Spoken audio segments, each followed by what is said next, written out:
শ্রদ্ধাভাজন হামিদুল হক সহ জাতীয়তাবাদী যুবদল, জাতীয়তাবাদী স্বেচ্ছাসেবক দল, জাতীয়তাবাদী কৃষক দল সহ সকল অঙ্গ সহযোগী সংগঠনের নেতৃবৃন্দ এবং প্রাণের সংগঠন বাংলাদেশ জাতীয়তাবাদী ছাত্র দলের বিপ্লবী সভাপতি, আন্দোলন সংগ্রামের রাজপথের প্রমিথিস কাজী রৌনকুল ইসলাম শ্রাবণ সহ ছাত্রদল পাঁচটা রাজপথ খাতে ঢাকা বিশ্ববিদ্যালয়, ঢাকা মহানগর দক্ষিণ, ঢাকা মহানগর উত্তর, ঢাকা মহানগর পূর্ব, ঢাকা মহানগর পশ্চিম, সরকারি Dhaka college, Bangla college, Titumir college, Tejgaon college, Tamil Nadu বিশ্ববিদ্যালয় কলেজ, ইডেন মহিলা কলেজ, বেগম বদরুন্নেসা কলেজ সহ বেসরকারি বিশ্ববিদ্যালয়, জগন্নাথ বিশ্ববিদ্যালয়, জাহাঙ্গীরনগর বিশ্ববিদ্যালয় সকল রাজপথের জাতীয়তাবাদী আদর্শের সূর্য সৈনিকরা এবং দেশ মাতার আদর্শিক সন্তানেরা সকলকে জানাচ্ছি বিপ্লবী শুভেচ্ছা, রক্তবীর অভিনন্দন।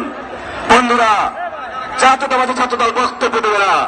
জাতীয় নেতৃবৃন্দকে আশ্বস্ত করতে চাই, দেশ মাতার মুক্তির দাবিতে, পার্শ্ব চিকিৎসার দাবিতে আপনারা কর্মসূচি ঘোষণা করুন। জাতীয়তাবাদী ছাত্রদল প্রস্তুত রয়েছে ইনশাআল্লাহ।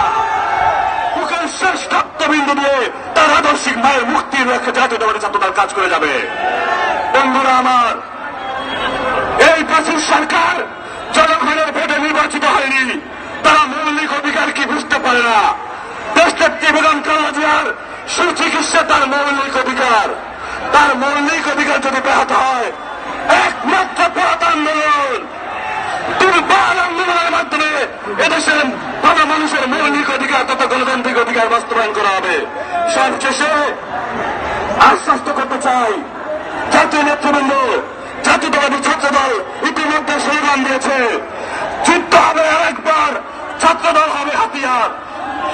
যুদ্ধ হবে আরেকবার, ছাত্রদল হবে হাতিয়ার। যুদ্ধ হবে আরেকবার, ছাত্রদল হবে হাতিয়ার। চালো চালো, পাওয়া যাবে কোন পথে, পয়সা হবে রাজপথে। সবাইকে অশেষ ধন্যবাদ জানিয়ে এবং আগামীর আন্দোলন সংগ্রামে সকলকে উদাত্ত আহ্বান জানিয়ে আমি আমার সংক্ষিপ্ত কথা শেষ করছি। আল্লাহ হাফেজ। বাংলাদেশ ধন্যবাদ, বাংলাদেশ জাতীয়তাবাদী ছাত্রদল ধন্যবাদ। শহীদ রাষ্ট্রপতি জিয়াউর রহমান বীরত্তম অমর আশা আকাঙ্ক্ষার মুক্তি প্রিয় দেশপ্রতি এবং খালেদা সুস্থতা কামনা করছি। আগামী রাষ্ট্রনায়ক সংগ্রামী দেশ নায়ক তারেক রহমান প্রিয় দেশে আসবে বাংলাদেশে। সকলকে ধন্যবাদ। আসসালামু আলাইকুম।